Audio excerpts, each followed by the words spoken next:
ವೇಳೆ ಕಡು ಗಾಡಿಗಳ ಬರೋಕ್ಕಿಂತ ಮೊದಲ ಒಂದು 5 ನಿಮಿಷ ಆ ಮೈದಾನ ಬಿಟ್ಟು ಹೊರಗಡೆ ಹೋಗ್ಬೇಕು. ಯಾಕಂದ್ರೆ ಅವು ಮೂರ್ತಿ ಜನವರ ಎಕಡೆ ಬರ್ತಾವ, ಯಾರ ಮೇಲೆ ಹೋಗ್ತಾವ ಗೊತ್ತಿಲ್ಲ. ದಯವಿಟ್ಟು ತಮ್ಮ ಎಚ್ಚರದಲ್ಲಿ ತಾವು ಇರಬೇಕು. ಸಾಕಷ್ಟು ಪ್ರೇಕ್ಷಕರು ಕೂಡಿದ್ರಿಂದ ಎಲ್ಲ ಕಂಟ್ರೋಲ್ ಮಾಡ್ಲಿಕ್ಕೆ ಆಗುದಿಲ್ಲ, ಯಾರಿಗೂ ಕೂಡ ಆಗಲ್ಲ. ಪೊಲೀಸ್ ಸಿಬ್ಬಂದಿಯವರು ಕೂಡ ಆಗಮಿಸಿದ್ದಾರೆ. ನಮ್ಮ ಜೈಭವಾನಿ ಕಲಾತಂಡ ಹಲವಾರು ಕಾರ್ಯಕರ್ತರಿದ್ದಾರೆ, ಭಾವಗಳಿದ್ದಾರೆ. ಆದರೂ ಕೂಡ ತಮ್ಮ ಜವಾಬ್ದಾರಿ, ತಮ್ಮ ಜೀವನದ ಜವಾಬ್ದಾರಿ ತಮಗಿರುತ್ತದೆ. ದಯವಿಟ್ಟು ಅದನ್ನು ಗಮನಿಸಬೇಕು.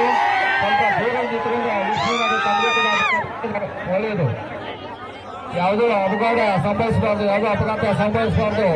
ಆ ಒಂದು ನಿಟ್ಟಿನಲ್ಲಿ ದಯವಿಟ್ಟು ಎಲ್ಲರೂ ಮುನ್ನೆಚ್ಚರಿಕೆ ವಹಿಸಬೇಕು. ಕಾರ್ಯಕರ್ತರು ದಯವಿಟ್ಟು ಆ ಕಡೆ ಅಲ್ಲಿ ಹೋಗಬೇಕು.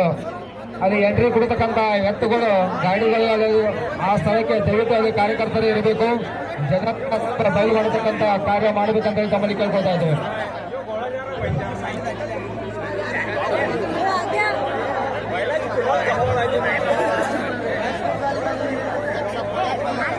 याच्यानंतर जनरल घोडा गाडी